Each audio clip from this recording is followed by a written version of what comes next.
Sementara itu, pemirsa, Polres Kota Waringin Barat menggelar press release perkara tindak pidana penggelapan dengan tersangka Retnuansa.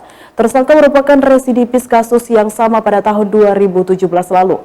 Ada 7 laporan dari masyarakat yang menjadi korban dari tersangka Retnuansa. Petugas terpaksa menembak kaki tersangka karena berupaya melawan petugas. Warga Kota Waringin Barat yang menjadi korban dari tersangka bisa bernafas lega setelah polisi berhasil menangkap tersangka Retnuansyah, warga Kelurahan Mudorejo, Kecamatan Arus Selatan, Kota Waringin Barat. Tersangka ditangkap di Jalan Rahadi Usman Sampit dan tersangka melakukan tindak kriminal bukan hanya di wilayah hukum Polres Kota Waringin Barat saja, akan tetapi juga di daerah Sampit dan Palangkaraya. Untuk menghindari kejaran petugas, tersangka berpindah tempat. Dan saat akan dilakukan penangkapan, tersangka melawan petugas yang terpaksa melumpuhkan kaki tersangka dengan timah panas. Kapolres Kota Waringin Barat AKBP Devi Firmansyah mengatakan ada 7 tempat kejadian perkara. Beberapa barang bukti yang diamankan oleh polisi diantaranya 7 unit kendaraan roda 2 dengan berbagai merek. Sementara modus operandi yang dilakukan oleh tersangka yakni dengan cara meminjam kendaraan dari korban dengan alasan untuk keperluan. Akan tetapi kendaraan tersebut oleh pelaku dijual ke orang lain dengan harga murah.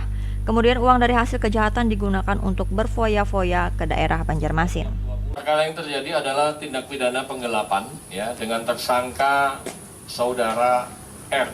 Tersangka ini merupakan residivis dengan perkara yang sama, yaitu dia melakukan penggelapan juga pada tahun 2017 dan sudah dilakukan proses sebelumnya. Dasar dari kita melakukan penyidikan kasus ini, di sini ada 7 laporan polisi. Pasal yang dipersangkakan di sini adalah pasal 372 KUHP dengan hukuman penjara selama-lamanya 4 tahun.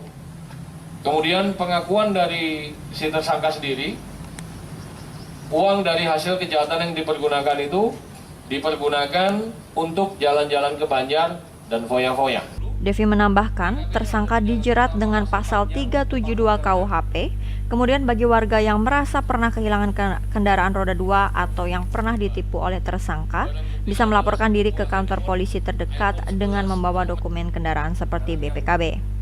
Dari hasil pengembangan kasus, polisi kembali mengamankan 2 orang sebagai penada hasil kejahatan yang dilakukan oleh tersangka. Dari Pangkalan Bun, Marto Prawiro, Dayak TV mengabarkan.